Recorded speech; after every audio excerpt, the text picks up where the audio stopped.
Qatar infiltró al gobierno israelí en medio de una guerra.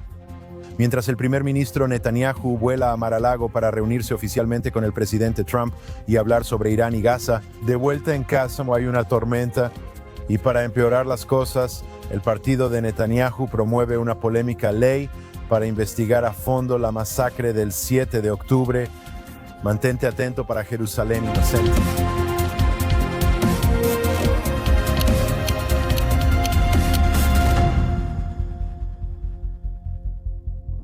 Bienvenidos de nuevo a Iniciativa Jerusalén en JNS Televisión. Mi nombre es Josh Hasten, corresponsal de JNS.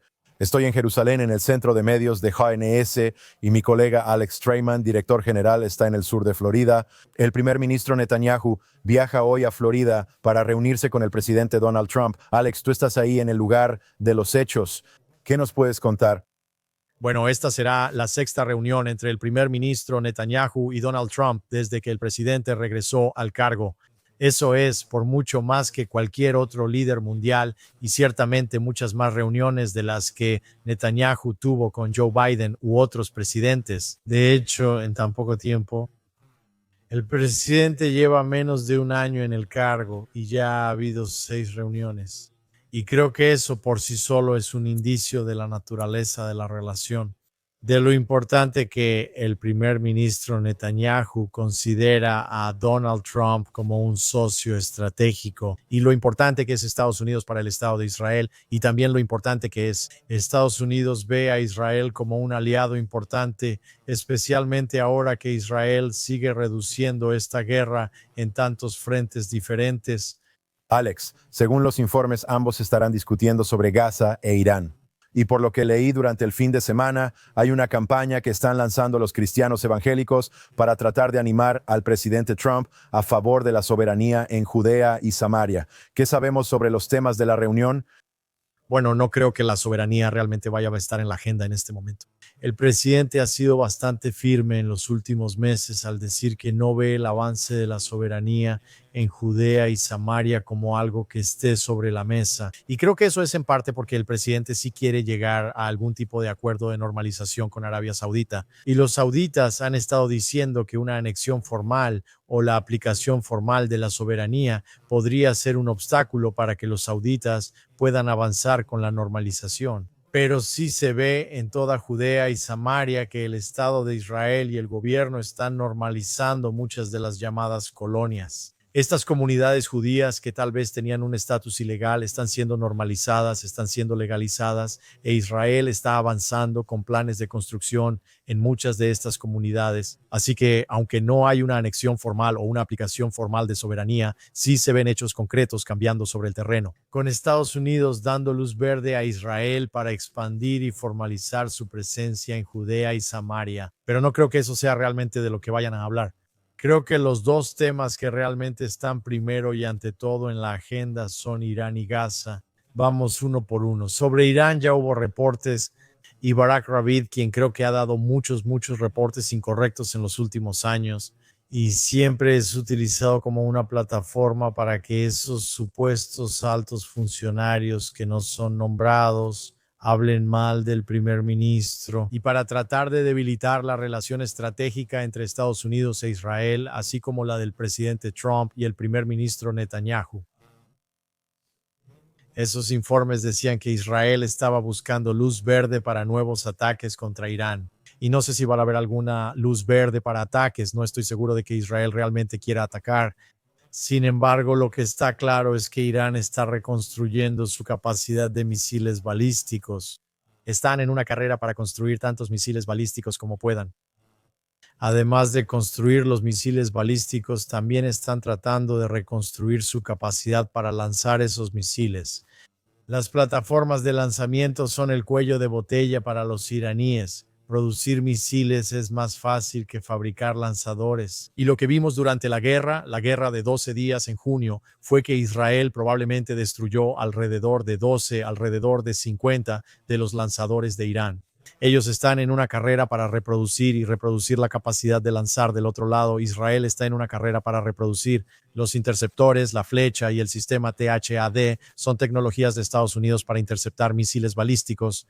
Entonces tienes esta carrera armamentista en curso, junto con informes de que Irán podría intentar reconstruir su capacidad nuclear. Así que esto es algo que creo que el primer ministro va a abordar antes que nada. Y creo que hay una alineación entre el presidente y el primer ministro sobre la necesidad de asegurarse de eso. Irán no se convierta en una potencia nuclear y ciertamente no tenga la capacidad de amenazar a Israel con misiles balísticos. Así que eso es Irán. Alex, ese es el frente iraní. Hablemos de Gaza ahora mismo. ¿Nos dirigiremos hacia la fase 2 del acuerdo de alto el fuego? ¿Qué estás escuchando? Bueno, ciertamente el presidente quiere ver que el alto el fuego que negoció hace 3 meses pase ahora a la fase 2. La fase 1 fue una retirada israelí. Actualmente Israel está en la línea amarilla y controla cerca del 53% de Gaza y Hamás. En la fase 1 debían liberar a todos los rehenes vivos y lo hicieron. No hay rehenes vivos en la franja de Gaza. Y hasta el momento de este podcast queda un cuerpo de un rehén muerto. Así que todos los cuerpos, excepto el de Ron Billy, han sido devueltos. Todos los rehenes vivos regresaron. Israel se retiró hasta controlar aproximadamente la mitad de la franja de Gaza. Y ahora al presidente realmente le gustaría ver la fase 2. ¿Y qué incluye la fase 2? Esto incluye crear la Junta de la Paz, mencionada por el presidente, quien afirmó que la presidiría. Hubo informes de que Italia, Gran Bretaña, Alemania, Turquía, Gaza y Qatar podrían tener representantes sentados en esta Junta de la Paz. La Junta de la Paz sería la encargada de supervisar las difíciles negociaciones y desafíos entre Israel, entre Hamás y Estados Unidos en el esfuerzo de reconstrucción. Ahora, más importante que esta Junta de la Paz es lo que se conoce como la Fuerza Internacional de Estabilización, la Fuerza Internacional de Estabilización. En este momento hemos escuchado que quizás tropas egipcias podrían formar parte de esa Fuerza Internacional de Estabilización, que tropas jordanas también podrían integrarla. Se mencionó que podrían haber tropas pakistaníes. El país que quiere enviar tropas a la Fuerza Internacional de Estabilización es Turquía. Y Turquía y el presidente Erdogan de Turquía y el presidente Trump parecen tener una relación cercana. O eso dijo Tom Barak, quien es el embajador de Estados Unidos en Turquía. Israel no quiere que Turquía tenga un papel en Gaza porque Israel ve a Turquía como la próxima generación de la hermandad musulmana. Y lo que vimos es que al firmar el acuerdo, al entrar en la primera fase, Qatar y los turcos hicieron eso y liberaron a los rehenes. Para proteger a Hamás, la segunda fase del acuerdo exige el desarme de Hamás y luego la desmilitarización de la franja de Gaza. Entonces, Turquía y Gaza, ellos no quieren ver eso, pero ¿qué es lo que todos los involucrados quieren ver? Y entonces el presidente Trump, quien está siguiendo las indicaciones de su yerno Jared Kushner y de su enviado especial Steve Witkoff, ambos tienen tratos comerciales muy fuertes con los cataríes. Ellos quieren ver rascacielos construidos en la franja de Gaza, quieren ver algún tipo de movilidad social, quieren ver algún tipo de riviera, como hemos hablado, construida en la franja de Gaza. Y creo que hay una relación de trabajo muy cercana entre Netanyahu y Trump. Pero un alto funcionario israelí me dijo anoche que ellos perciben que esto podría ser una situación de estancamiento en la que la administración Trump, liderada por Kushner, liderada por Witkoff, quiere ver un retiro israelí adicional. Quieren que se cumplan las condiciones para que se lleve a cabo algún tipo de esfuerzo de reconstrucción. Pero al mismo tiempo surge la pregunta sobre cuál será el papel de Hamás. Y estamos empezando a escuchar cada vez más rumores de que miembros de la administración piensan que, bueno, tal vez Hamás pueda quedarse de alguna forma u otra y que tal vez incluso podrían mantener cierto grado de armamento. Netanyahu tendrá que manejar esto con mucho cuidado. Netanyahu prometió al electorado israelí una victoria total. Prometió que Hamás dejaría de existir como poder militar y gobernante en la franja de Gaza. Hay gran diferencia de opiniones sobre el futuro de Hamás en Gaza y si Israel podría recibir luz verde en algún momento. Entrar y hacer el trabajo sucio que nadie más está dispuesto a hacer, que es desarmar a Hezbollah, desarmar a Hamás y desmilitarizar la franja de Gaza. Alex, ese es otro punto aquí. Mencionaste a Witkoff y a Kushner. Hubo un artículo publicado el fin de semana en el que se indicaba que tú habías, por un lado estaban las opiniones de Kushner y Witkoff, por el otro Marco Rubio. Y algunas de sus opiniones que yo diría son quizás incluso más fuertes cuando se trata de Israel. Al insistir en que jamás sea totalmente desarmado antes de avanzar, o según las opiniones de Kushner y Witkoff, había algo de margen de maniobra. ¿Tienes la sensación de que hay dos bandos ahí? ¿Cuál es tu opinión sobre lo que está pasando ahí? Absolutamente. Creo que si Israel tuviera que elegir quién iba a dirigir la política con respecto a Gaza en el futuro, esperarían que fuera Marco Rubio. Y el primer ministro tiene programado reunirse con Marco Rubio mañana a la 1 o 2 de la tarde, creo, incluso antes de ver al presidente. Así que primer ministro asegurándose de tener una reunión de trabajo muy cercana con Rubio. Todavía no está claro si habrá una reunión con Kushner o con Witkoff, o si será con Kushner y Witkoff. Quizá Rubio también esté en esas reuniones con el presidente, pero antes habrá una reunión separada con Rubio. Creo que él lo entiende, has escuchado declaraciones de él, hemos informado sobre ellas en este programa. Él entiende la amenaza del radicalismo islámico, el extremismo islámico, entiende la amenaza de Hamas, y creo que eso, la verdadera diferencia de opinión entre estos dos grupos, el grupo Kushner-Witkoff y el grupo Rubio, es el papel de Qatar, con Kushner y Witkoff pareciendo comunicar una y otra vez que los cataríes son amigos de Estados Unidos, que son aliados de Estados Unidos. Vimos al presidente Trump emitir una orden ejecutiva otorgando a Qatar un estatus avanzado como socio de defensa de Estados Unidos. Israel no considera a Qatar como un aliado de ninguna manera, forma o aspecto. Ven a Qatar como los que albergan al liderazgo de Hamas, los que estaban negociando en nombre de Hamas durante la guerra y durante las negociaciones. E incluso Israel cree que Qatar está socavando los intereses estadounidenses con las inversiones en universidades estadounidenses, medios estadounidenses y cosas por el estilo. Ya ves, hasta personas como Tucker Carlson reciben apoyo de Qatar, y eso está causando un daño significativo a la relación entre Israel y los cristianos evangélicos como tal. Sé que el primer ministro tiene un evento especial programado para el miércoles por la mañana, donde se reunirá con los líderes evangélicos, algo que suele hacer al llegar a Estados Unidos. Alex, esperamos tus reportes en JNS.org toda la semana desde el sur de Florida. También hay otras noticias de las que hablar. Un proyecto de ley avanzó en la Knesset esta semana, con los legisladores votando a favor de una lectura preliminar para establecer una investigación designada políticamente sobre las fallas del 7 de octubre de 2023. El proyecto de ley propone crear una nueva comisión cuyos miembros serían elegidos por la Knesset y no por la Corte Suprema, en vez de una comisión estatal de investigación.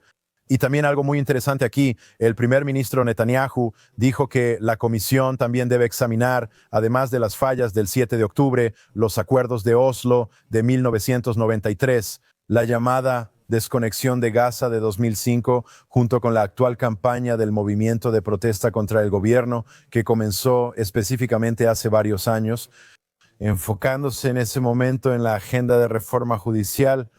Así que enfoquémonos en la importancia de que esta comisión sería establecida por el Estado y no por la Suprema Corte. Y también las adiciones que creo que son muy importantes que Netanyahu agregó aquí. Sí, creo que fue muy importante que el primer ministro dejara eso en claro. Las razones por las que quiere que esta comisión sea establecida por el Parlamento, ¿verdad? El 7 de octubre no ocurrió en un vacío. El ataque de Hamas a las comunidades israelíes del sur el 7 de octubre no comenzó el 6 de octubre, no comenzó el 1 de octubre, ni siquiera comenzó un año antes. La retirada de la franja de Gaza fue el catalizador que permitió que Hamas tomara el control de Gaza solo 2 años después de que ocurriera esa retirada, y prohibir a Israel entrar y hacer lo que llamamos una cortada de césped israelí. No pudieron hacer eso y simplemente permitieron que Hamas construyera su red terrorista, aumentara su arsenal de misiles sin que Israel tomara ninguna acción preventiva. Así que creo que la desconexión debe verse como al menos investigarse como una de las posibles causas. Y la desconexión no ocurrió en un vacío. Esa desconexión ocurrió como parte de los acuerdos de Azul, como parte del proceso de 2 estados. La desconexión de Gaza fue el proyecto piloto para el Estado palestino. Así que tienes que preguntarte por qué Israel cedería tierras a sus enemigos con la esperanza de lograr la paz. Cuando los enemigos no juran por la paz, están jurando maldecir y destruir el Estado de Israel. Hamás sigue teniendo la destrucción del Estado de Israel en su carta fundacional. Y creo que aquí, muchachos, la diferencia entre el enfoque del primer ministro y el tradicional es que el tribunal formaría la comisión de investigación. Recuerden, el tribunal apoya a los tribunales azul una y otra vez con sus políticas, y cualquier política gubernamental que busque deshacer los acuerdos azul, el tribunal los anula. El tribunal apoyó a Ariel Sharon cuando quiso retirarse de la franja de Gaza, cuando Sharon quiso pasar por alto los viejos mecanismos. Los mecanismos que él mismo implementó antes de esa retirada y luego violó esos mecanismos, la Corte Suprema lo protegió para que pudiera llevar a cabo la retirada. Así que tienes que mirar la retirada, tienes que mirar los acuerdos de Azul y también tienes que ver lo que pasó en el verano durante las protestas por la reforma judicial, cuando tenías a los organizadores de las protestas afirmando que los reservistas no se presentarían a luchar, afirmando que los pilotos de la Fuerza Aérea, los pilotos de reserva, no se presentarían para participar en los ataques. Y claramente estaban hablando de que si el gobierno iba a ordenar un ataque contra Irán, los pilotos no participarían en eso. Y el mensaje que esas declaraciones de los organizadores transmitieron, ¿qué mensaje enviaron a los enemigos de Israel? Así que si la Corte iba a establecer esta comisión de investigación, bueno, el enfoque es muy importante.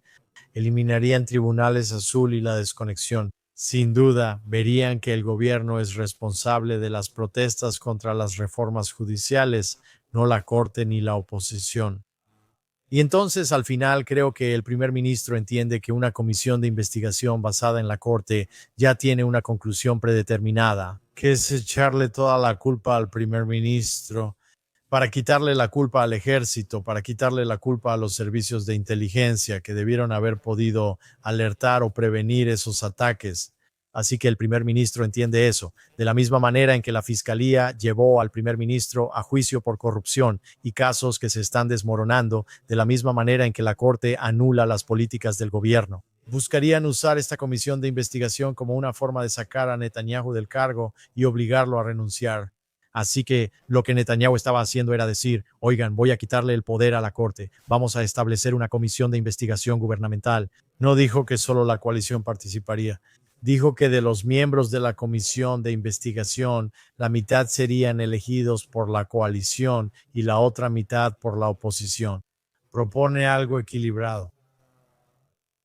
Un grupo equilibrado de investigadores para el ataque del 7 de octubre, pero establecer el marco, establecer el mandato de esa comisión. Así que tenemos que ver cómo se desarrolla esto. Será otro enfrentamiento, pero es positivo que el primer ministro haya explicado claramente por qué quiere una comisión de investigación gubernamental y no una basada en un tribunal. Seguiremos informando sobre el avance de este proyecto de ley y sus futuras aprobaciones. Al mismo tiempo, tienes al ex vocero de Netanyahu, Eli Feldstein, alegando que el primer ministro estaba al tanto y apoyaba la filtración de un documento clasificado destinado a influir en la opinión pública israelí respecto a las negociaciones de rehenes en curso el año pasado. El documento en cuestión era un memorando interno de Hamás que pretendía mostrar que el grupo terrorista no estaba interesado en los compromisos necesarios para llegar a un acuerdo de rehenes. Después de que se filtró, para construir, creo, el medio de noticias alemán, Netanyahu, lo usó para argumentar que solo una mayor presión militar llevaría a la liberación de los rehenes. Aquí está Eli Feldstein, ex vocero, criticando a su antiguo jefe, el primer ministro de Israel. Sí, y ya sabes, Naftali Bennett y otros miembros de la oposición afirmando que esto es un escándalo que representa traición, que este escándalo de Qatar Gate llega hasta el primer ministro. y básicamente insinuando que el primer ministro es un traidor por lo que pasó y que el primer ministro debe renunciar por lo sucedido. Y lo que pasó es que aparentemente había al menos 2 asesores que trabajaban en el equipo de comunicaciones, Jonathan Urich y Eli Feldstein, que al mismo tiempo, bueno, o están trabajando para el Likud o para la Dirección Nacional de Diplomacia, que también están trabajando como consultores por su cuenta para promover a Qatar. Y eso es real, eso pasó ahora. La pregunta es si eso es un delito. El tribunal ya retiró los cargos contra Urich. Han declarado que aquí no hay delito, aunque sea inapropiado, y también Feldstein. Parece muy inapropiado que estas personas estén comunicándose en nombre de Israel y del gobierno israelí, mientras que al mismo tiempo, a través de intermediarios, reciben pagos para promover declaraciones y sentimientos sobre Qatar. Quiero decir, está realmente mal, pero Qatar no está listado como un estado enemigo en el Estado de Israel. Aunque, como acabo de mencionar hace unos minutos, Israel consideraría a Qatar como un enemigo y no como un aliado. El primer ministro realmente está tratando de negar su conocimiento, en primer lugar, de los papeles de Feldstein y Urich y del hecho de que también estaban trabajando con Qatar. También está tratando de distanciarse de ellos, intentando dejar esto atrás lo más rápido posible. Lo que realmente no entiendo es lo que está haciendo Feldstein corriendo hacia la prensa y simplemente me parece, o sea, no sé qué. Hay una palabra para esto, cuando simplemente te vendes al mejor postor en cualquier momento. No sé si podamos decirlo en un podcast, pero básicamente se vendió a los cataríes mientras trabajaba para el gobierno israelí. Y luego cuando todo esto sale a la luz y lo arrestan y después lo ponen en arresto domiciliario, ¿no? O lo que sea, él va a los medios israelíes e intenta echarle la culpa al primer ministro. Y para mí está claro que él simplemente se venderá al mejor postor. Probablemente alguien le está pagando para que haga esto y él está dispuesto a hacerlo en este momento. Así que creo que es realmente asqueroso y muy dañino. Y creo que Israel debería tener una ley como la ley de registro de agentes extranjeros, una ley de registro de agentes extranjeros, de la misma manera que la tienen en Estados Unidos. Si alguien está trabajando en nombre de otro gobierno, eso tiene que estar registrado, eso tiene que ser de conocimiento público. En Israel, lamentablemente, no es así. Creo que el primer ministro está implicado en alguna traición ahí. No, pero Feldstein y Urich han hecho que el primer ministro quede muy mal aquí y le han dado a Bennett y a la oposición otro pretexto más para recibir más atención mediática, donde pueden afirmar que el primer ministro debe renunciar. Alex, también esta semana en las noticias el primer ministro Netanyahu anunció el desarrollo de una producción independiente de armas. Israel busca mayor independencia en la producción de armas, según el primer ministro la semana pasada, en una graduación de pilotos de la Fuerza Aérea de Israel. Veamos el video. Y al mismo tiempo, de forma autodestructiva nosotros mismos. Hace unas semanas salí junto con el ministro de Defensa, el ministro de Finanzas y los militares que están aquí. 350.000 millones de shekels en los próximos 10 años. Queremos una industria desarrollada por nosotros mismos, el Estado de Israel. Queremos aumentar nuestra población a toda costa, incluyendo a nuestros amigos. Ahí tienen al primer ministro diciendo que Israel seguirá comprando armas necesarias, pero también empezará a armarse de forma independiente a la par. Esa fue una lección clave que aprendimos cuando el presidente Joe Biden decidió cortar el suministro de armas cuando Israel más las necesitaba. Mientras nos dirigíamos hacia Rafah, allá en el sur de Gaza. Sí, creo que esta es probablemente la lección más importante de la guerra, que es que Israel tiene que ser independiente en cuanto a armas y construir tanta defensa de armas y defensa antimisiles como sea posible. No puedes depender de Estados Unidos para el Terminal High Altitude Area Defense y Arrow contra misiles balísticos. Necesitas capacidad infinita para derribar misiles y artillería ilimitada. Tienes que tener suministros interminables para las tropas que podrían ser llamadas a la guerra. Todas estas son cosas que Israel simplemente no tenía preparadas y es inexcusable que no lo tuvieran. Y vimos lo que pasa cuando la administración de Biden, como mencionaste, dijo que iban a retener armas. Cuando países como Alemania, Francia y otros dicen que van a imponer embargos de armas contra Israel, Israel no puede depender de ningún país para su defensa, necesita poder defenderse por sí mismo y eso incluye las armas. Ahora, esta inversión va a ayudar a Israel no solo a defenderse, sino que también va a ayudar enormemente a la economía israelí, porque mientras más y más dinero se invierta en la tecnología de defensa israelí, va a ser, mientras más soluciones y productos nuevos se desarrollen, aumentarán las exportaciones de defensa a otros países. Creo que esto tendrá retornos de miles de millones de dólares para la inversión que el primer ministro busca hacer aquí. Sí, absolutamente, es extremadamente importante. Hemos aprendido esa lección desafortunadamente, Alex. El viernes pasado, 2 israelíes murieron en un ataque terrorista múltiple en el norte de Israel. Fue un ataque combinado de atropellamiento y apuñalamiento llevado a cabo por un terrorista árabe que llegó del territorio de la autoridad palestina unas semanas antes. Trabajaba ilegalmente en Israel antes de 1967 y realizó el ataque en 3 lugares del país, apuñalando y usando su auto como arma. 19 años y Shimshon Mordecai, de 68, fueron asesinados en el ataque. Que Dios vengue su sangre. Es una forma terrible de comenzar el Shabbat en Israel con otro ataque terrorista y el jefe del Estado Mayor de las Fuerzas de Defensa de Israel prometiendo represalias. Aplicarán un protocolo de seguridad más estricto en el Comando Central, principalmente en Judea y Samaria, pero una vez más, otro ataque mortal aquí. Y estamos viendo que este es el modelo. Alguien se lanza en su auto contra una parada de autobús, contra un cruce peatonal, y luego sale de su auto con un cuchillo y simplemente continúa el ataque después de que el auto deja de moverse. Así es como los autos y los cuchillos de cocina se convierten en armas mortales. ¿Y qué pasa cuando incitas a una sociedad al terror? Cualquier día alguien puede despertar y decidir que su auto va a ser un arma mortal, que su cuchillo de cocina va a ser un arma mortal, y los usarán en ataques terroristas. Sí, simplemente terrible, entrando en Shabbat. Hamas sigue violando el alto al fuego en Gaza. Israel dijo el miércoles que habría una respuesta a la detonación de explosivos dirigidos a las tropas israelíes en Rafa. Un oficial de las Fuerzas de Defensa de Israel resultó herido. Por supuesto, ya sabes, hay un alto el fuego para lo que eso valga. Israel mantiene fuerte presencia militar, eliminando terroristas e infraestructura. En este caso, un soldado y un oficial de las Fuerzas de Defensa de Israel resultaron heridos. Israel ha prometido reaccionar.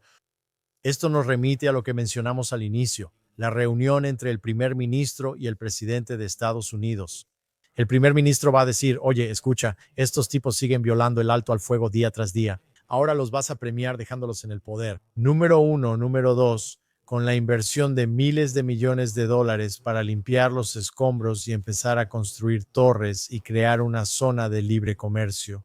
La idea de que los palestinos, si tienen una mejor movilidad social, van a dejar de odiar a los judíos simplemente no tiene sentido. Porque vemos, y cuando hablabas del ataque terrorista hace un momento, vemos que la pobreza y el terrorismo no están vinculados. A menudo, los peores terroristas y cerebros detrás del terrorismo son quienes tienen dinero. Y por eso, inundar de dinero la Franja de Gaza, mientras Hamas esté en el poder, mientras Hamas tenga la capacidad de seguir violando el alto al fuego. Creo que esta es una verdadera diferencia de opinión entre el grupo de Kushner y Netanyahu, pero creo que no hay nadie mejor para representar las líneas rojas de Israel, comprenderlas respecto a lo que debe pasar aquí que Netanyahu. Y sí lo creo, el presidente de los Estados Unidos en realidad tiene un enorme respeto por Netanyahu, por defender lo que él considera que son las líneas rojas de Israel y lo que Israel necesita desde una perspectiva de seguridad. Así que tengo la esperanza de que al reunirse con Rubio, al reunirse con Trump, incluso si Witkoff y Kushner están en la sala, que Netanyahu no se va a someter ni inclinar ante los cataríes y no va a dejar que ellos dicten lo que va a suceder en la Franja de Gaza, que es esencialmente el patio trasero de Israel. Alex, ahora viendo Líbano, en realidad Irán y Líbano. Esta semana se informó que las Fuerzas de Defensa de Israel eliminaron a un alto operativo de la Fuerza Quds de Irán, esto según un comunicado de las Fuerzas de Defensa de Israel y el Shin Bet.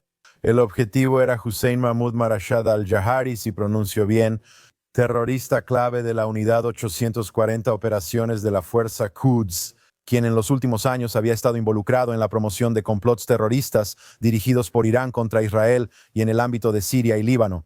Así que esto no es Hezbollah como tal, en realidad es un terrorista de la Fuerza Quds iraní eliminado por Israel en un tercer país, allí en Líbano. No estoy en posición de cuestionar tu pronunciación de Hezbollah, Pero lo que hemos visto es que Hezbollah sí intenta reconstruirse e incluso que Irán está tratando de influir en la reconstrucción de Hezbollah en el sur del Líbano. Acabo de leer un informe que salió de Amit Segao, un periodista israelí, en el canal 12, que Irán ha invertido más de $1.000 millones en Hezbollah en Líbano y que el gobierno de Líbano dice eso. Básicamente están concluyendo sus esfuerzos para desmilitarizar a Hezbollah, pero Hezbollah sigue remilitarizándose.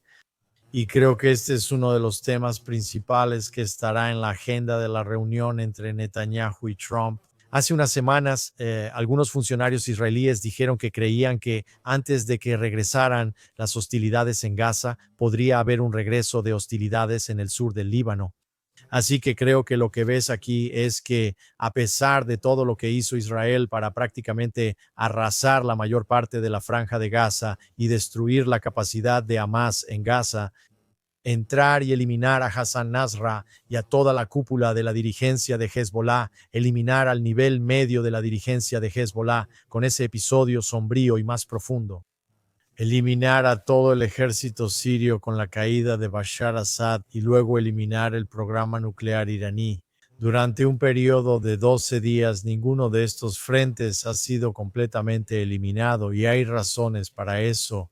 Cuando tienes terroristas usando tácticas de guerrilla, no puedes lograr rendiciones limpias. Cuando hay terroristas dispuestos a luchar hasta la muerte, aunque quede solo uno, seguirá peleando. Y un tipo va a reclutar a un segundo tipo. Y 2 tipos van a reclutar a 4, y 4 van a reclutar a 8, y 8 van a reclutar a 64. Y así es como crece, como hongos exponencialmente. Y lo que ves es que el primer ministro básicamente tiene que averiguar, ya trajo a los rehenes y dio descanso a los reservistas. Ahora que ha cambiado la posición estratégica de todos estos grupos terroristas, ¿cómo procedes a la fase 2 en Gaza, la fase 2 en Líbano y potencialmente una fase 2 en Irán? ¿Cómo se ve eso? Así que todavía hay mucho trabajo por hacer para completar esta guerra, si es que va a ser posible reiniciarla. Y creo que una de las cosas que tienes que considerar aquí es que Netanyahu se acerca a una temporada de elecciones. Esta es la edición de Año Nuevo del programa, creo que es el episodio 101, pero a finales de octubre de 2026 va a haber una elección y lo último que quiere el primer ministro es que la oposición, que Naftali Bennett, que otros digan eso. Netanyahu arrastró a Israel a una guerra durante 2 años en la que la posición diplomática de Israel se debilitó significativamente.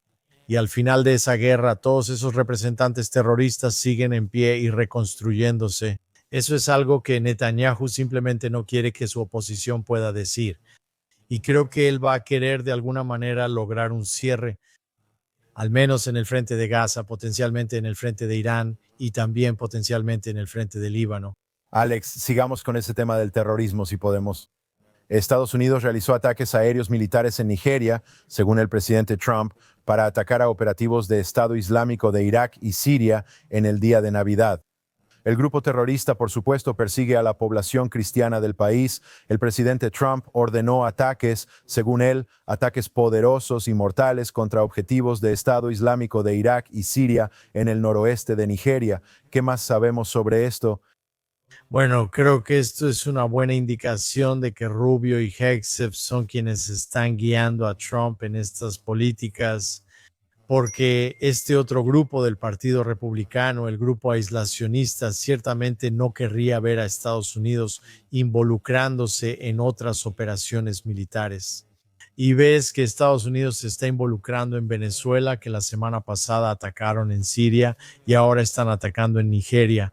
Así que Estados Unidos ha vuelto a ser el policía del mundo a pesar de los problemas nacionales de estos aislacionistas, los grandes aislacionistas que no quieren ver a Estados Unidos involucrándose. Y creo que eso es favorable para Netanyahu y lo que él está tratando de hacer. Ahora puede ir con el presidente de Estados Unidos y decirle, oye, escucha, no estás tolerando basura en Siria, no la estás tolerando en Nigeria, no la estás tolerando en Venezuela, e Israel no la va a tolerar en Gaza, ni en Líbano, ni en Irán. Alex, retomando una historia que mencionamos hace semanas, la radio del ejército de Israel. El gabinete aprobó por unanimidad esta semana la propuesta del ministro de Defensa, Israel Katz, de cerrar la radio del ejército administrada por las Fuerzas de Defensa de Israel. La estación tiene programado finalizar sus transmisiones para el 1 de marzo de 2026, es decir, en solo unos meses a partir de ahora, según la oficina del ministro. La oficina del ministro Katz. ¿Qué tan significativo es el próximo cierre de la radio del ejército de Israel, conocida como Galatz?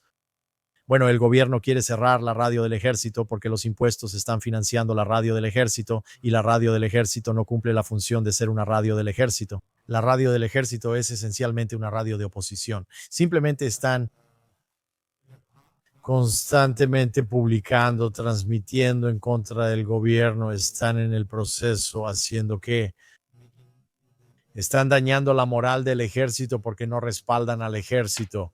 Cuando el gobierno le pidió al ejército que avanzara y eliminara a los enemigos de Israel, ellos están allá afuera cuestionando las políticas del gobierno y cuestionando las políticas del ejército. ¿Qué gobierno paga por eso? Si fuera radio del ejército financiada por el Estado, sería portavoz del gobierno, pero no lo es, aunque el gobierno lo financia. Si solo son un medio opositor de izquierda, la oposición debería pagar sus propios medios. ¿Por qué el gobierno tendría que hacerlo ahora? Lo irónico aquí es que la Suprema Corte está argumentando y los abogados y el fiscal general están argumentando que es una amenaza para la democracia cerrar la radio del ejército porque la radio del ejército está criticando duramente al gobierno. Y la otra ironía aquí es que en el gobierno anterior, cuando Bennett y Yair Lapid tenían un acuerdo de rotación como primer ministro, la Knesset aprobó una ley para cerrar la radio del ejército. Y ¿sabes qué? Ni el tribunal ni el fiscal general tuvieron problema. Cuando la oposición preguntó, ¿por qué nosotros sí? ¿Por qué el gobierno debería seguir financiando esto? Así que el tribunal dice, sí, tienes toda la razón. Pero cuando la derecha retoma el poder y Netanyahu regresa, dicen, queremos cerrar la estación de radio de izquierda financiada por el gobierno. Ahí es cuando la Suprema Corte y la oposición gritaron a todo pulmón. Alex, aún hay tiempo para una historia más, que fue una de las principales noticias del sábado por la noche en Israel. Y seré honesto, nunca había escuchado de Somalilandia, pero Israel se convirtió en el primer país en reconocer a Somalilandia, diciendo que quieren que esta nación se una a los acuerdos de Abraham y parece que están muy contentos de hacerlo aquí en un futuro cercano. La medida provoca enojo entre las potencias regionales, que dicen que socava la soberanía y la integridad territorial del país. Somalia, que es de donde se separaron otra vez, no sé mucho sobre la tierra de Somalia. Este aprendizaje justo aquí, ya que eso fue una noticia de última hora después de Shabbat anoche aquí en Israel. Sí, y creo que todos estamos aprendiendo sobre Somalilandia en Israel, pero hay algunas cosas que sí sabemos. Número uno es que Somalilandia era como una especie de provincia norteña de Somalia. Somalia es un país devastado por la guerra. Somalilandia básicamente se ha estado gobernando a sí misma como una democracia. Ha intentado ser independiente desde principios de los años 90, pero los países no reconocen la independencia de Somalilandia. Israel es el primer país en reconocer la independencia de Somalilandia, demostrando su liderazgo en el escenario internacional, pero lo está haciendo por algunas razones clave. La razón número uno es que Somalilandia se encuentra exactamente frente a Yemen en el Golfo de Adén, y el Golfo de Adén es esto. Y el estrecho de Bab el-Mandeb es este punto de estrangulamiento que conduce al Mar Rojo. Y sabemos que los yemeníes, los piratas hutíes, estaban patrullando estas áreas y no permitían que los barcos pasaran por esa zona, básicamente estableciendo un bloqueo naval que incluso hasta el día de hoy existe sobre la mayoría de los bienes comerciales que se dirigen al puerto de Eilat, el puerto sureño de Israel conectado al Mar Rojo. Entonces, Somalilandia le ofrece a Israel un lugar para estacionar su marina, estacionar su fuerza aérea y está directamente al otro lado del Golfo de Adén, frente a Yemen, e Israel no tenía una respuesta real para lidiar con Yemen porque Yemen está a más de 1000 millas del Estado de Israel. Así que cuando Israel volaba allí, tenían que realizar estas misiones en las que volaban, repostaban combustible y regresaban para volver a repostar. Así que Somalilandia es potencialmente una posibilidad para una base aérea de la Fuerza de Defensa de Israel justo frente a los hutíes en Yemen. Eso es lo primero. Lo segundo es que Turquía tiene una presencia militar importante en Somalia y en la zona. Así que esto proporciona un posible contrapeso a Turquía en esta área estratégica importante para Israel. La tercera cosa es que hubo conversaciones, y la manera en que todo esto surgió fue cuando Israel empezó a hacer llamadas telefónicas. Después de que comenzó la guerra en Gaza, sobre dónde podría servir posiblemente como un lugar de llegada para los gazatíes desplazados, y Somalilandia podría ser potencialmente uno de estos lugares de llegada. Es muy posible que estén dispuestos a recibir una cantidad significativa de refugiados de Gaza, así que todas estas son cosas que hay que considerar. Pero mientras tanto, ya sabes, solo mira a quienes se oponen. Ves que todo tipo de países, Turquía y otros, incluso los sauditas, rechazan que Israel reconozca la soberanía de Somalilandia. Bien por Israel por hacerlo y priorizar sus intereses estratégicos. Israel demostró liderazgo mundial con este movimiento de poder. Ahora debemos observar cómo evoluciona. Sí, ya sabes, ¿fue esto solo algún tipo de anuncio sin sentido que se desvanecerá en el ciclo de noticias? Eso es posible, pero también podría ser que de este movimiento surjan anuncios importantes y una ventaja estratégica. Veremos qué pasa y se nos acaba el tiempo, Alex, pero antes de dejarte ir, reflexionemos sobre 100 episodios. Este es el episodio 101 de Jerusalem Minute en JNS Televisión. Es notable. Creo que sí lo es. Es un testimonio del crecimiento de GNS como plataforma. Y cuando empezamos esto, había un programa con Jonathan Tobin, también había un programa con Carolina Glick, quien ahora trabaja en la oficina del primer ministro. Actualmente se producen semanalmente 14 podcasts diferentes en JNS. Básicamente estamos sacando 2 o 3 videos todos los días, excepto en Shabbat, excepto los sábados. Y hemos hecho esto durante, creo, el periodo más difícil, que fue esta guerra que no predijimos, pero para la que estábamos preparados. Y te doy crédito a ti por unirte a esta asociación y estabilizar este programa. Hicimos un buen trabajo juntos al informar a la gente sobre las noticias más importantes de la semana. De alguna manera no creo que nadie más en ningún otro lugar y en ningún otro medio de comunicación lo esté haciendo. Así que estoy orgulloso de Jerusalén y Niti, y brindemos por más de 100 episodios.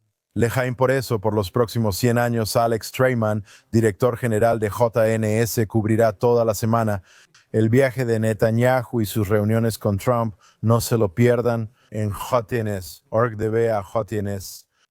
Y solo agregaré una cosa más, que es que el miércoles, en la víspera de Año Nuevo, se espera que el primer ministro se dirija a la comunidad judía. Esto será en el sur de Florida, será un evento patrocinado por JNS, así que podremos traerles un discurso exclusivo del primer ministro. Actualmente, más de 800 personas están registradas para asistir en vivo, así que debería ser otro gran logro para JNS. Felicidades a JNS. Visita jns.org para la cobertura de Alex sobre el sur de Florida. JNS Televisión, disfruta el increíble contenido de JNS. Danos un súper agradecimiento y también mandemos un saludo a todos los que están del otro lado de la cámara. Aquí nuestro productor Zach Sickerman. Están Esther Eden, Arn Wogelantern, Ryan Lifshitz y el gerente del estudio Yuri Sretsky. Que tengan excelente semana. Nos vemos la próxima en la edición 102 de Iniciativa Jerusalén en JNS Televisión.